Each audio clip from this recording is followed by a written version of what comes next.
bringing you inside the USL Championship and League One. Segmer's got there, Marquinhos! He's been knocking on the door! He knocks it down! Diving into all the biggest stories and top headlines. You are ripping and roaring today. This is USL All Access. It's almost impossible to recreate that level of magic. With Mike Watts and Devon Kerr on SiriusXM FC. Welcome, everyone, to a very hard-fought edition of USL All Access with Devon Kerr and Emmett McConnell, Mike Watts. It is a week in which technical difficulties have absolutely neutered our ability to do this show in a timely manner. Devon, plenty to talk about. It was the busiest final midweek remaining in the season.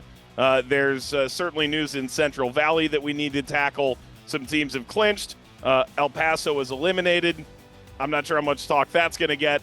For some reason, you're wearing a Tacoma Defiance, artist formerly known as, jersey. Welcome to the show, buddy. Welcome back. Are you upset about the fact that I'm wearing an S2 jersey, or how does this work here? No, I'm confused why you're wearing an S2 jersey. Okay, well, first off, let's just say that I've never had to go through more just to be able to have a conversation with you than to get on this show and what we went through. But the reason why I'm wearing this shirt has to go down to what I experienced during the matches, some really beautiful moments from Ray Serrano, who came from the Seattle Sounders organization that cut his teeth with S2, the artist formerly known as the Tacoma Defiance. Flip that around. Get it? And the reason that I wear it is this. I also experienced a player on the weekend that was at Stanford. And so I started doing some research. And I was just in awe at what that organization had put out from that S2 team. 18 players on the 2019 team that saw the U17 club win the GA Cup. The reason that it mattered was it was the Champions Cup. It was the highest division available in that tournament. 17 of 18 players on that roster went on to further their careers. Only one stopped playing, got hurt, not his fault. The other 17 of 18, 7 homegrown contracts. 5 then spread out between MLS Next Pro and USL Championship, though directly into the championship for most of them, not necessarily with S2. And the remainder funneled themselves into Division I college soccer scholarships. I was blown away that 17 out of 18 on that team. So while most people think of Danny Leyva and Obed Vargas, you know, what they've been able to read Baker Whiting for that club in Seattle Sounders, you have to understand how stacked they were from a talent perspective. And it was kind of my ode to Ray Serrano and the Players Shield winning Louisville City team that celebrated after their ridiculous finish against the Tampa Bay Rowdies. All right. Well, it all makes sense. I'm glad we cleared that up. All right, Dev, sure. Let's chat about the weekend. Let's start with clinching in the East. Only one more are officially in. I mean, there's a couple that are sort of on the verge, tiebreakers as they are, and teams playing each other. They may well already be in, so to speak. But Detroit clinches. They join Charleston and Louisville, are already locked as the 2 and the 1 seed, respectively. Sacramento, Colorado Springs, and Memphis are in the Western Conference. All of a sudden, I want to say we've got some clarity. But I think we're down to 3 teams in the West gunning for 2 spots, and we're down to 5 teams in the East gunning for 2 spots. I think we're more or less there. There is nothing more vanilla than what you just subscribed to me, because every single team that got in this weekend either drew or lost. Okay. It's absurd. There's nothing wrong with backing into the playoffs. You're in the playoffs. Yeah, except the entire league right now feels like it's trying to do it. That's true. Has the East taken over the Pillowfight conversation? It's too soon to say that. Look at the West and tell me. There are 4 teams on 42. We'll talk about this in a bit. 4 teams on 42 and 1 on 40 gunning for the last 2 spots in the East. Yes, many of them seem to be losing in times that would require a win to provide any separation or guarantee of additional games. However, I mean, it is. Dude, 3 teams in the East won on the weekend. Louisville City, Pittsburgh, and Hartford. What world are we living in, teams? That's not a pillow fight, because 2 teams that were in said fight won. Go look at the West and tell me about Tulsa and Monterey Bay. And I mean, we could play, if you want Pillowfight, I mean, Phoenix won back-to-back games, including New Mexico United on the midweek. San Antonio, I tell you, Mike, I was convinced that Tulsa was going to gain that spot. I know we're going away, and I know we're going to talk about this stuff, but you were all over the Fighting Alan Marcinas, and I got to tell you, that mentality is back. They're back, baby. They're back. At the death. A buddy of mine, by the way, I'm riding in a car to Oktoberfest on Saturday, and he goes, hey, listen, I was thinking about gambling on USL championship games. Can you help me? I was like, nope, no. It's literally in my contract. Can't do it.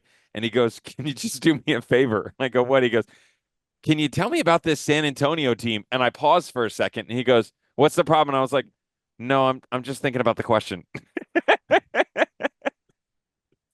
Moron. The identity is not what it used to be, but they feel like they're back.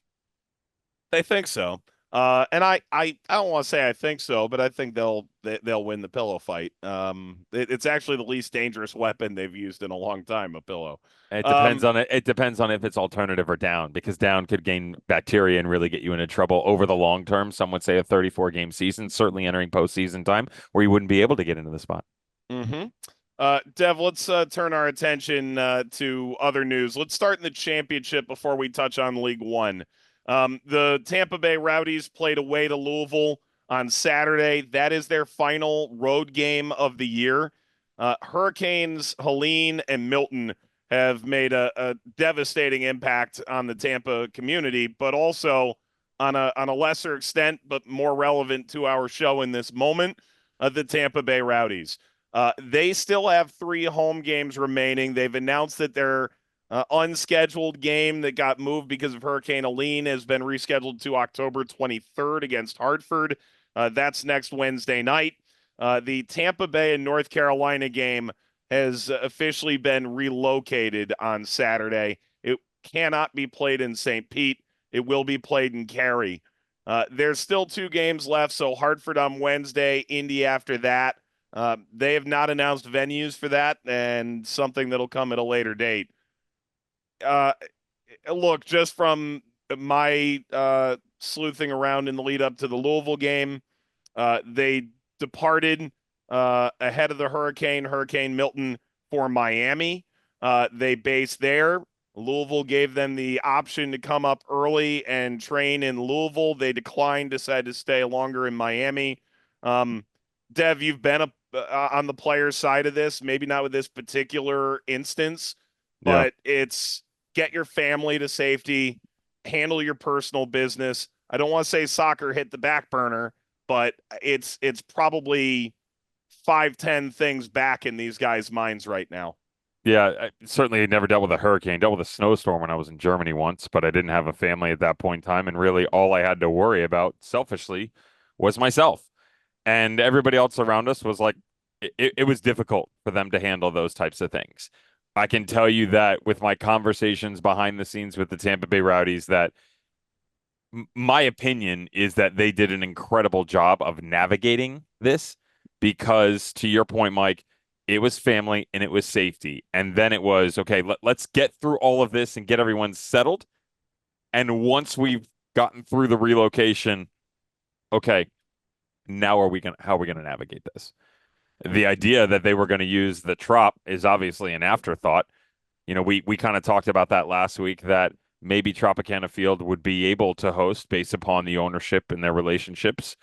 And that's not able to take place given everything that went on. I can tell you that it wouldn't have been able to take place anyway, because the state of Florida, and if I'm not mistaken, I believe it was FEMA as well that got involved, that it was basically a volunteer disaster relief area where they were all staying. So the people that were coming in to town to help prior to the hurricane, that's where they were supposed to be set up.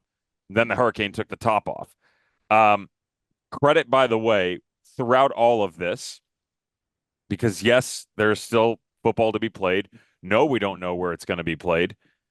But credit throughout all this, I thought the gesture by Lou City was remarkable. And basically, Lou City started a disaster relief fund to help the Tampa Bay Rowdies. and that with all of their proceeds going up to $10,000, excuse me, going to help them through Hurricane Milton. I still encourage everyone to go on and donate if you can, please, regardless of the fact that the maximum amount up to 10,000 has been met or not in terms of what Lou City is willing to donate. The cost for housing for these people, and that's where I want to stay on this for a second, Mike, is the people, are the families. I had a conversation with a couple of people, and one of them was when they were down here, and actually they weren't even staying in Miami. That's where they're training, but they're actually staying in like the Fort Lauderdale. I said, listen, I'm in this area. What do you need for the kids? What do you need for the families? And they're going to need a lot because everything adds up real quick. Think of the cheapest vacation you've ever taken and then quantify that by at least 10 days and quantify that by all of the people involved with this organization. It literally is going to take a village to help get them through this. So anything that you can help with in terms of donations would be great. Yeah, it was. I in calling that game, you could hear it over the public address in the middle of that Louisville game. The announcement that they had reached the $10,000 that Louisville would match early in the second half, and that's just from Louisville City fans. Hopefully, others take part in it. I've seen other teams promote the fact that that's going on. You and I both have deep connections to not only the Tampa area, but the overarching region, overarching state. My sister lives about 20 minutes outside and just got power back today, this morning. So to put in some measure of context, that was one of the lesser hit areas in Tampa. And still, they're just getting power back a week later. The Rowdies end up falling in that game, 2-1. We'll chat about the result itself in a few minutes.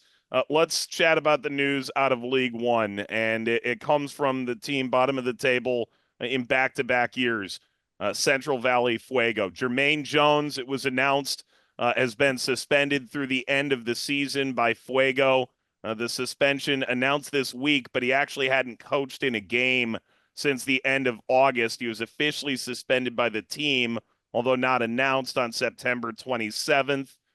He's also been put on probation for the 2025 season. Here's where things get unique. A lot of this reporting comes from The Athletic, a little bit from past conversations and sourcing. The Athletic reporting that Jones was suspended after an independent investigation substantiated repeated instances of harassment, retaliation, and hostility. He had his lawyer quoted in that article saying that the USLPA subjected him to bias and unfair treatment, and claimed that he had hoped to rejoin the team before the end of the season.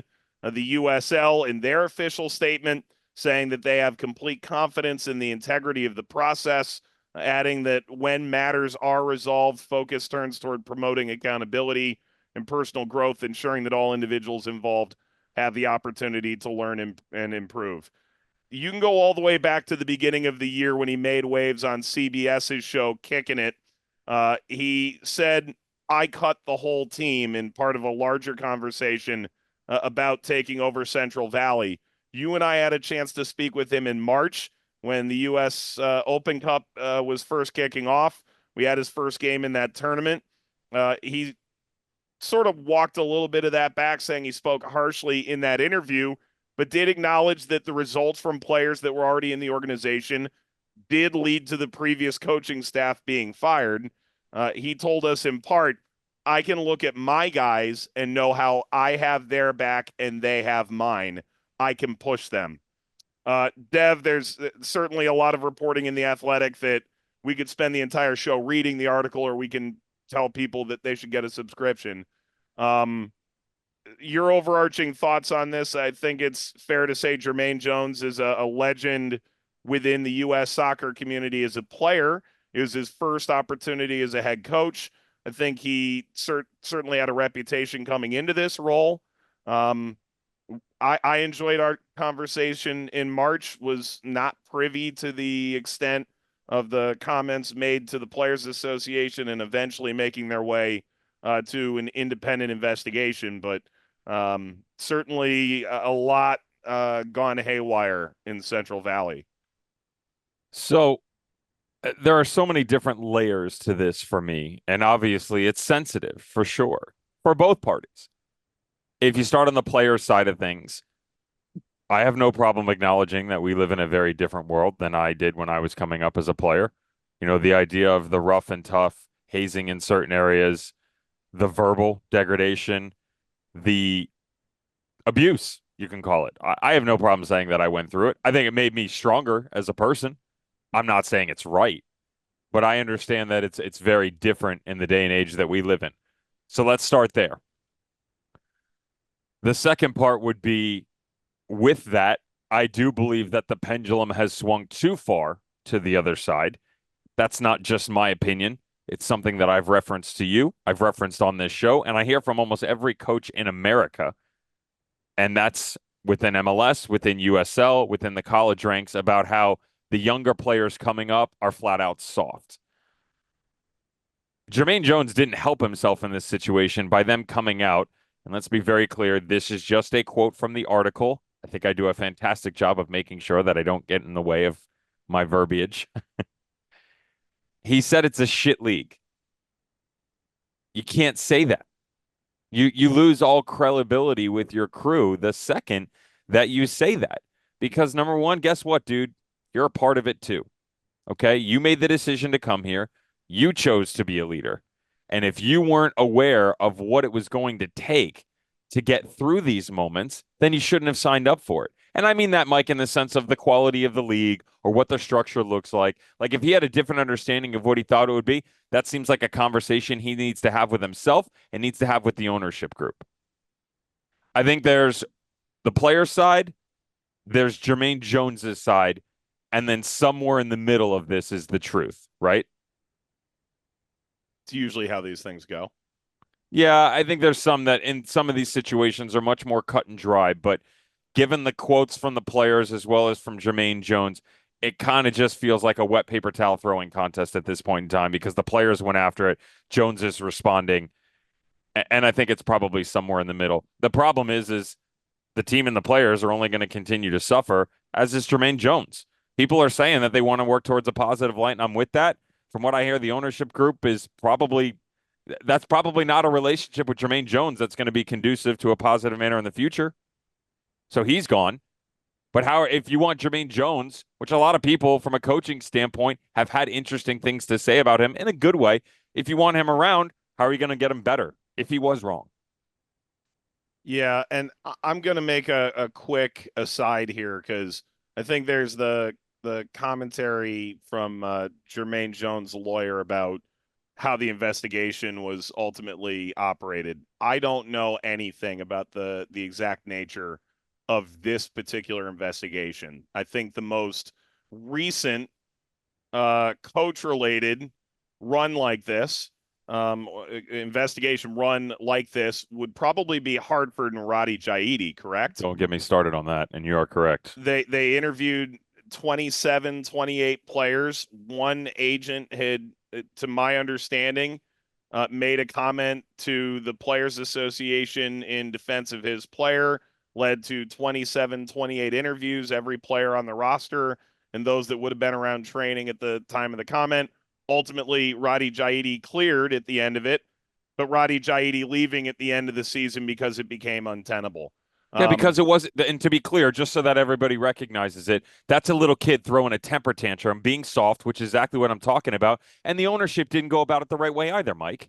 No, and I guess what I would say to this is, I'm going to take the USL investigation at its face, in part because I've seen them operate solely to actually attempt to get the truth out of it. As Agreed. was the case with Roddy Jaidi's instance. Ultimately, they found that was not deemed a case worthy of suspension. But it was a month that he was away from the team, and ultimately there really isn't much coming back from that, or it's very difficult to do so. As opposed to this investigation that had an alternate result, one that sees him suspended through the end of the year. Part of what makes this interesting as well as the timeline. Ultimately, it's up to the club. this is not an instance where it's a single entity league in the same way that we see elsewhere. The clubs operate independently. The players' contracts are theirs. Ultimately, it has to go through USL at some point, but it's a little bit different than you may understand within other contexts within U.S. soccer. But typically, the result of that investigation lands on the doorstep of the Players Association, of the people involved, of the club, U.S. Soccer, and ultimately, of course, USL as well. A little perplexed how August 30th was his last game in charge. September 27th is when they get to the end of the investigation. That part makes sense. And then 3 weeks later, we're here. But I think there's probably more to be written about this story. I think my experience in U.S. soccer, in American soccer, not with U.S. Soccer Federation, is such that my antennas go up with this kind of thing because I've seen these things substantiated and things much worse than this substantiated.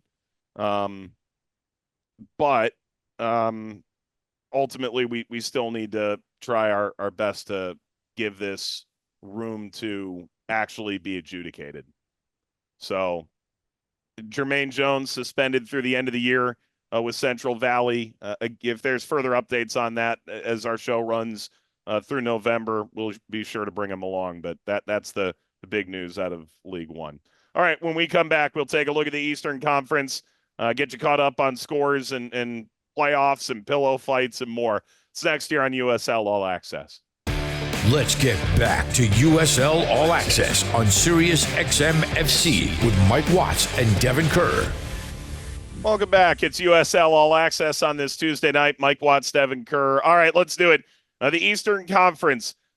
Overall, the underdog rules the week that was, Devon writes, 15 games between Wednesday and the weekend, 7 upsets based on current seeding, exclamation point, exclamation point, exclamation point. Thank you. Trace. He's outside. Yeah, Dev, chalk teams. Chalk teams. Chalk teams were 3, 6, and 6. Correct. Okay. Based upon seeding, chalk teams were 3, 6, and 6. Las Vegas was one of those. Do you know the other two? I don't. I don't have it in front of me either. All right, great job. All right, let's start in the East. 3rd to 6th is only 4 points, which is still within the margin of error. Most teams have 2 games remaining. 7th to 11th is only 2 points. You write this, my man. If Miami quadrupled their season points, they may have enough to get in as the 8th seed. Come on, dude. They're on 11. If you quadruple it, that's 44. Currently, the 8th place team in USL Championship Eastern Conference is on 42. My guy, what are we doing? What are we doing? Your guy and my God. That is the situation. That is real. Oh, God. If it makes you feel any better, we take Miami, we somehow relocate them into the Western Conference, and 44 points virtually gets them to the 6th spot. Does that make you feel better? Not even a little bit. This might make some Miami fans feel better. I just want to make reference to this. Announcement made earlier today by Ricardo Silva, the founder, principal owner, and chairman of Miami FC. They have welcomed 2 new members to their board, Sebastian Veron and Dario Sala, saying in part their vast experience and knowledge will be instrumental as we aim to take Miami FC to the next level. They are co-founders of the Sports Performance Hub, an innovative project in Miami-Dade focused on sports education, infrastructure, and community impact aimed at developing young talent. Does that make you feel better? Sure. Overwhelmed with joy. All right, let's do this. So let's talk about some of the East. Detroit Duke Lynch mentioned that earlier. They are currently the 3 seed, but a long way to go there. A 0-0 draw against Indy. Indy end up taking 4 points from the week against teams that are likely to make the playoffs, including the 1-0 win that we talked about ad nauseum but did not know the result of last Tuesday night against Loudoun. Louisville celebrating the Shield with a 2-1 win against the Rowdies. 90+6. Would you call it a scorpion? Is it an overhead? I don't know what it is. Full volley. Full volley. It's not a bike. It's a full volley. All right. Arturo Ordonez scoring that goal. Say it a little bit more confused because of the finish. Don't hate on my center back brethren. I mean, I am. I absolutely am. Sorry. It was an incredible finish. I thought your voice was lights out. You were into it, man. Oh, I was all into it. Can I just say, and I'm begging Opta. I'm begging them. I'm begging the league to beg Opta. I'm begging the teams to beg Opta. I'm watching Golasso Network later. The game was on Golasso, and the bottom line says, A. Osuna scores game winner. Oh, change the name. That comes from Opta. I understand how it happened. It's multiple last names. It's Spanish naming convention. No, but we get it when we do Ordonez. It's Arturo Ordonez, and we get it when we do our lineups too. Oh, Opta populates in. I'm like, no, that's not his name. That's not. No, that's not his last name. Nope. We've got at least one per team when we're running through this. Yeah, it's disappointing. If it makes you feel any better, and Opta's not included on this, I guess we would have to yell at Stat Broadcast. Got to deal with the same thing in college. Are you running into that? No, I'm not. So there's a player at Tennessee, Mac Midgley, whose name doesn't populate correctly into the stats because I think it's McKenzie, but they've changed it in the roster to Mac because that's what they call her. Okay. That's great, but it no longer connects with Stat Broadcast. And so there's a Mac and a McKenzie. Oh, separate. Right. That's an interesting one. Can't explain that. One. Yeah. More on this, or are people tired of it already? They're tired of it. All right. They don't want to live in our world any more than they have to. They don't. Rhode Island drops into 6th. So look, 4-point gap, 3rd to 6th. Detroit, Indy, Rhode Island, Tampa Bay. The Rowdies, in theory, with 3 home games, should have been the favorite, I think, to hold a top 4 spot. I don't know that having to play 3 road games, potentially, in a 7-day stretch to close the year benefits them nearly as much. Shocking. Yeah. Is there any, you know what? I got to be honest, and I've been very clear about what I've felt for the Rowdies all season long. Given what they're going through, is there any way whatsoever that they don't make the postseason? They will make it. I have zero doubt they will make it. I would be shocked. They will make it. I do wonder how the league does this every year. You might go, wow, the final midweek is in the beginning of October. There's multiple reasons for that, not the least of which it's hard to sell tickets to families when you have to go to school on Thursday. But more than anything, the last 2-3 weeks, trying to clear out midweek games, 1, makeups if you need it. 2, perhaps more importantly, you want to create a standard periodization for everybody. You want everyone to be able to play 1 game a week and get into a rhythm so that there's no one that can sit there the first week of the playoffs and said, I played 4 in 2 weeks. They played 2. How's that fair? Yeah. It's life is unfair in the sense that the Rowdies have to play 3, but it wasn't scheduled that way. Speaking of, do you think that was a penalty? Oh, wow. I've seen the commentary from the players. What have the players said? From the Rowdies players. I mean, Robbie Nielsen said enough. He got himself thrown out. So he did. What did the players from the Rowdies say? That it was. I saw a quote worst penalty ever given or something to that effect. Oh, I disagree with that. Here's what I'll say. When I watched it real time, I didn't think it was a penalty at all. Mm-hmm. To me, it looked like Amadou Diaz swung and missed and got himself into trouble. Now, when you go back and look, could it be Amadou Diaz is smart that he left his foot behind him? The plant foot, right. And there's contact? Absolutely. Could it be that there was contact and that was going to happen no matter what? Yeah, it could. If I've got the whistle in my hand, I don't think I'm blowing a pen. However, I do understand how a referee could call a penalty there. No. Speaking of like these crazy midweeks and everything, you need a little bit of luck too down the stretch for any of these teams. Certainly for the Tampa Bay Rowdies, dealing with the displacement from the hurricane and then all of the travel, then this, what they call it, a phantom penalty, whatever. Lest we forget, they rung the crossbar and the woodwork twice. So it was like anything that could go wrong over the past 2.5 weeks has gone wrong for the Tampa Bay Rowdies, unfortunately. Yeah, and Louisville came out the first 15 minutes, looked really good. The Rowdies battled back into that game. I would pay a lot of money to watch that again on November. I was just going to say, they weren't bad in that game, whatever. Like that this performance was not where you looked and just went, man, they were bad. Like that Pittsburgh-Charleston game was, I'm still trying to wake up from it. There was nothing. I didn't come out of that match and thought, wow, the Rowdies are in trouble. They don't look good. We've said that about SAC. We've said that in games, which now it might be a couple for New Mexico, but what we're leading into here is the Rowdies don't need help with form. They just need a little love to get over the end line right now. Right. And I think they'll get that far. How far they get in the postseason is a different deal. Yeah. I think that's going to be extraordinarily difficult. Dev, let's talk about real quick. All right. Detroit, Indy, Rhode Island, Tampa Bay. The Rowdies got a game in hand. It's all within 4 points. Is it chalk in terms of 3-4 and 5-6? Or does Rhode Island sneak up, Indy fall? Where are we at?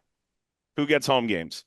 I've always maintained that I thought Indy was a top 4, right? And certainly, like, as we've come down to it, at their best, they deserve to be a top 4 team. The Rowdies were the other one that I thought were going to be in there, and extenuating circumstances, however we want to look at it. 2 to go. Ugh. You know, the form overall tells you that Detroit's going to get in, and it actually makes me feel like Rhode Island may have something. I do like the fact that Indy I think they've turned a corner, to be honest. I think the mentality has changed for them. I'm starting to see some of the aggression that we saw earlier this year, which was, 9 games unbeaten, if I'm not mistaken. It was right after that Louisville game, that crazy back and forth match on CBS on April 6th that turned into 9 games unbeaten, goals left and right. The overall schedule it's difficult. And we discussed this for Indy last week. They're going to be happier with the fact that they're going to Detroit so they can control some of it. But going to Detroit's not an easy place to play. We constantly see that. The Birmingham game at this point in time is basically a guaranteed 3 points, especially for the fact that they're home. And then Tampa on the weekend. I still think I like the chances of Indy getting in there. Yeah, I do. I'll say Detroit has Miami this weekend. In theory, that should pull. That's the most difficult game they're going to have all season long. So let's just be clear. We don't want to overly commit into that match. Christ. Okay. And then all I'm saying is if you find a way to slip on that banana peel, even a draw. You got to go to San Antonio the last game. Yes. And if you go draw loss, you're at 51. And I like Indy in their games better, which means Indy would jump them. Yep. Which makes you wonder. And wait, hang on. Help me out here. Rhode Island's on who? Rhode Island's on who? Whom? I mean, Rhode Island doesn't have it easy. Their last game of the year is against Miami. Yeah, at Charleston, and then finish Miami. So let's just put them on 50. So the question suddenly is, do you get points against Charleston, who, to be fair, are, I want to say struggling, but they're in no man's land. It's what I said 2 weeks ago. It's the same conversation we had about New Mexico, and it's only gotten worse for them. Right. 12 points down, 10 points up. Like, you have nothing to gain. Get healthy. But now, with 2 weeks left, it's time to find your rhythm or you're going to get bounced. What about the bottom side of the Eastern Conference? Let's do that. Dev wants this to be the pillow fight now. Indy beats Loudoun 1-0 on Tuesday. Again, we knew that last week. We just couldn't tell you because we already know the results. Loudoun ekes out a 0-0 draw away to Rhode Island on the weekend, so they end up getting something out of the week, but not much. Pittsburgh, you could say it's their biggest win of the year, 2-0 over Charleston. Dev, you want to make that noise again? How'd this game make you feel? It's a different one. Yeah. Hartford beats North Carolina 4-3. Crazy game on the weekend that, look, Hartford was never out of control, but they were never in control. North Carolina just kept swinging. So it's a 4-way tie for 7th and 8th. And then Hartford's only 2 points off of that. So let's call it a 5-horse race with 2 spots. 42 points. It's Pittsburgh, Birmingham, Loudoun, and North Carolina. Hartford's at 40. Hartford at Tulsa, at Orange County. Do you like them to make up a 2-point gap, or is this a 4-horse race? No, it's a mess. It's still the 5 of them. I didn't believe in North Carolina at all. I got to say that. I said it. I still don't. But no team is going to benefit more from the Rowdies having to play on the road these couple of games than North Carolina. And I don't mean that in a I don't know if you can say that. way. I don't know if you can say that. Just with everybody else around them, how close they are in nature. I mean, like Loudoun's right there, Pittsburgh is right there. Like they're all going to be gaining points. But Birmingham is going right to Indy, who have a lot to play for. And I understand Oakland's not playing well at Oakland. It's still 3 a long trip. Long trip. Loudoun hosts Pittsburgh at Charleston. Do you favor them in either match? No. Pittsburgh at Loudoun, home against El Paso. I think that's enough that they should be able to get in. North Carolina, in theory, has the easiest road of the other 3 teams. If I think Pittsburgh's in, I'm saying North Carolina's got an easier road than the other 3. You think? And I just have a hard time saying that game. When they're hosting Vegas. I have a hard time saying that. And look, Vegas has, and I can't believe I'm saying this, 1 loss in their last 20 games. It's unreal. Unreal. And it's a lot of draws. But oh my God, Las Vegas can't be beaten. You know, Vegas has scored in 28 out of the 32 games. It's insane. Only Louisville have scored in more games. 30. Crazy. Obscene, but also conceding. Like, you take the good with the bad. We'll chat about that in a moment. But it is right now, you have to pick 2.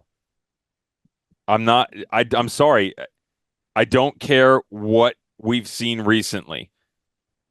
Overall, Vegas will win that game or draw that game.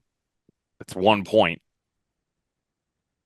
And then North Carolina has to play the Rowdies. I don't care how bad it's been. I don't like that matchup for them.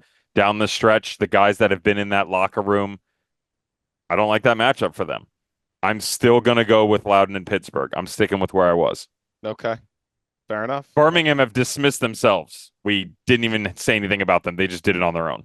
Well, I mean, we mentioned having to go to Oakland is tougher than it looks, but the reality is they've been off for like 3 months now. And who are they? Ready for a hot take? Yeah. You're going to love the comparison because we're going to talk about them later. In a good light. Birmingham are a poor man's San Diego Loyal. Oh. Yeah, I guess. They are the same team, dude. Yeah. They are the same team. I mean it in the best of ways. Tons of talent. Yep. And when it works, you go, wow, like there's really something here. And then they have their standard September, October swoon. Go out and get 3 guys on loan that may or may not sort of start to turn the tide back. A handful of injuries that just seem baffling. All right. Let's talk about the West in a moment. He just twisted my head into a soft I'm pretzel. flabbergasted as well. Don't worry. Okay. When we come back, look at the Western Conference and the pillow fight next on USL All Access. Giving insight to all the biggest moments in Championship and League One. This is USL All Access on SiriusXM FC with Mike Watts and Devon Kerr. We're back on USL All Access. Let's chat about the Western Conference. Huge week of midweek games out west and a full weekend slate. Memphis clinching a very forgettable 0-0 draw at home against Sacramento. The Fighting Stephen Glasses, are they a genuine threat? For what?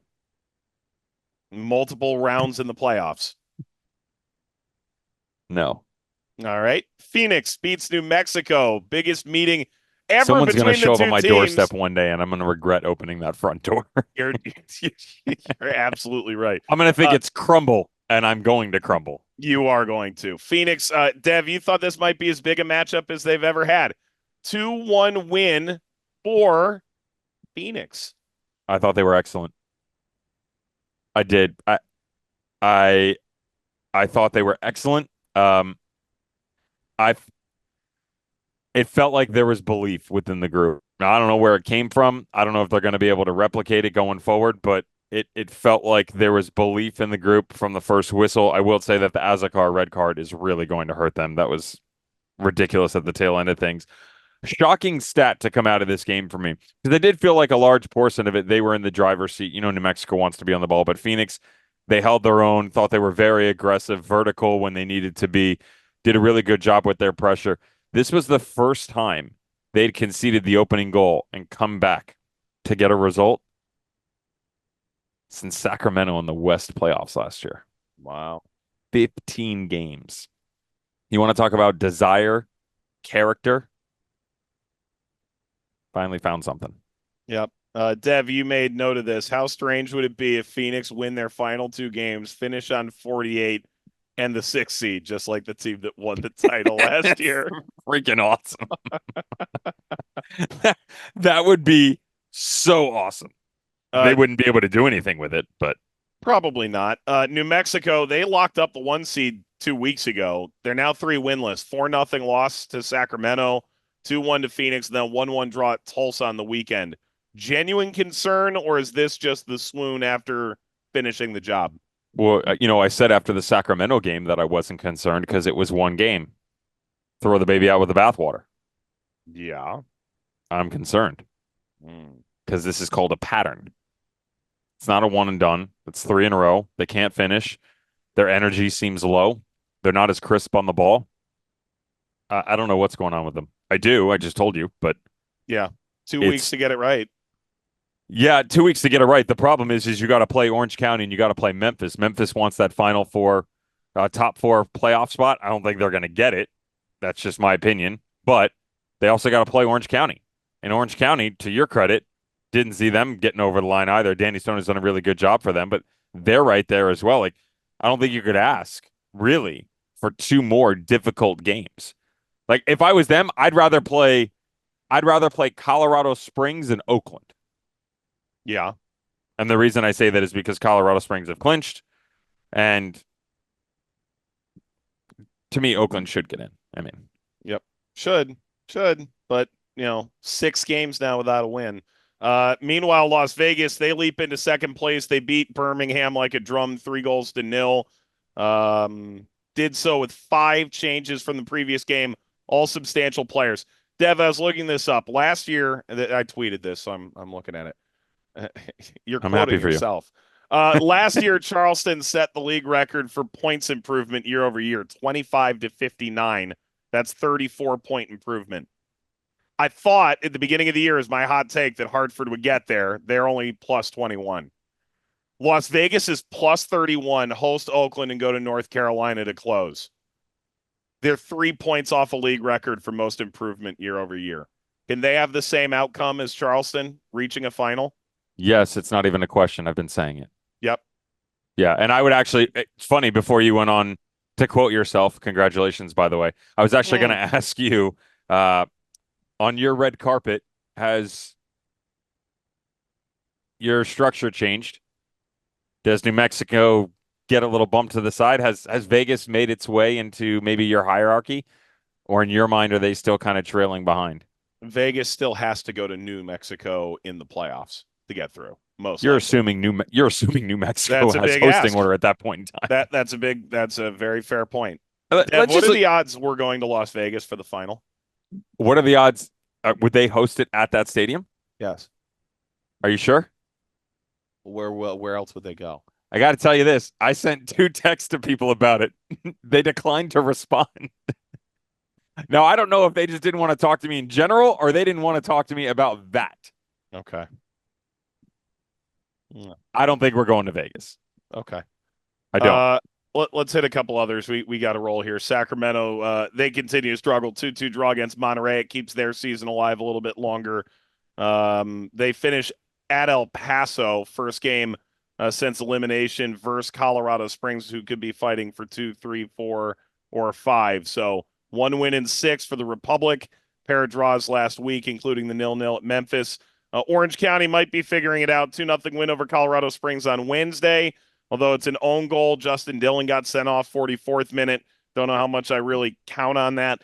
San Antonio turned around, beats Colorado Springs on the weekend. Switchbacks go 0-2 against potential playoff teams. Let's hit the pillow fight. Oakland. All right. Your noise is better than mine. Yeah. 1-0 against Phoenix. Loss. Tomas Angel scoring in the 55th. Tulsa gets a 1-1 draw at home against New Mexico. Monterey, 2-2 draw at Sacramento midweek. Equalized twice just to hang in there a little bit longer, including Maury Donor, 90+3. San Antonio draws El Paso away, because why the hell not? And then beats Colorado Springs on the weekend, because why the hell not? We could see Monterey Bay and Tulsa both fade into oblivion this week and put out of their misery. It's Phoenix at 42, Oakland at 41, Orange County at 39 is the line, San Antonio at 38, probably 4 for 3 at this point, although Orange County's got a game in hand. Is San Antonio, who are they most likely to catch? There is not a single team below the top 4 in the West that I'm concerned about. In terms of winning anything. Yeah. Mm. I don't even know what to say what that is anymore. Can San Antonio catch Orange County, Oakland, or Phoenix? Of course they can, but as far as I know, Tulsa's going to win the last 2 games of the season. San Antonio's going to draw to get to 39, and Oakland and Phoenix are going to go over. So who knows? Okay. Honestly, that pillow should be replaced with a bag of bricks. Honestly. Seriously. Can we get some wins here? Forget the laser beams. I want some wins. When we come back, Devin's going to show you a book. That's the best tease I got. It's next on USL All Access. You're listening to USL All Access on SiriusXM FC. Here are your hosts, Mike Watts and Devon Kerr. We're back, everybody, with your favorite librarian, Devon Kerr, Mike Watts, who hasn't read a book in his life. All of these are for show behind me. Mike, Devon, let's before we get to the games to watch this weekend, let's chat about thankfully for you, it's a picture book. Andrew Vasiliadis, the former chairman, owner of San Diego Loyal, put out a limited edition run book. Would you like to tell the people about it? It's the 1-year anniversary of their last regular season game. Obviously they ended up in the playoffs. But cool memories for sure. Yep. It's called The Loyal Legacy. They did 619, and that is the San Diego area code. Sorry. Really great stuff throughout all of it. You know, they do things like match logs, important matches to them. It's got their formation. I love the opening quote that says San Diego Loyal Soccer Club completed only 4 USL seasons. They never won a single USL trophy. They never beat an MLS team. Basically, they're saying, in theory, to most people, nothing ever happened.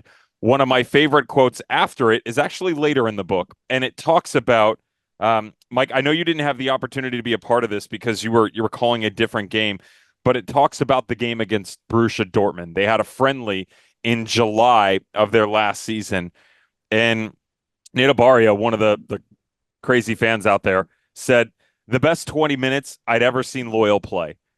And I thought that was really telling because the article talks about Mats Hummels and Marco Reus and all of these guys coming over for preseason in this exhibition, and he's probably not far off.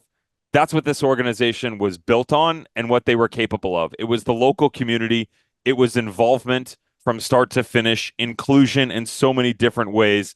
When it breaks down the crest and their color schemes, when it goes into the backgrounds of the players' lives, and Freshly Faded, which was a local barber shop that they kind of did these pro bono things with, started with just, hey, what's going on? Then it got into race relations, and it turned into, haircuts for kids in high school that needed a little bit of help. Then it turned into foster parents and foster kids that needed some love as well. This book is incredible. It is truly amazing. And for a club that decided that it was in their best interest because of the approaching MLS team coming in, they were no longer going to operate.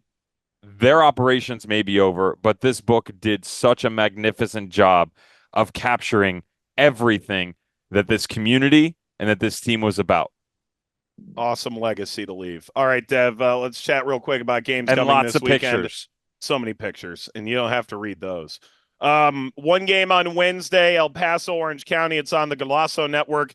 All 24 teams are in action on Saturday as we streamline the schedule out the last 2 weeks. Dev, favorite game to watch? I wasted way too much time because we don't have time for it. None of these are dead games. They all have something on the line, which is great with 2 weeks left. Tampa, North Carolina, Phoenix, Memphis. Inject them both into my veins. I don't care if they're 0-0s. They matter. Okay. Tulsa and Hartford. That's basically an elimination game, which always excites me. Loudoun and Pittsburgh, both on 42. That may set the tone for that race. More to come on that. Dev, you learn anything in this show? I learned that I knew, but now I know that I didn't know that you couldn't read. Okay. The loyal legacy. I learned that my box worked, then it didn't, then it was your computer, then it was my headset, and now we did an entire show. For Devin, Mike, thanks for listening. We'll talk to you again next Tuesday night. So long, everybody. This is USL All Access. If you missed any portion of the program, listen back anytime on the SXM app.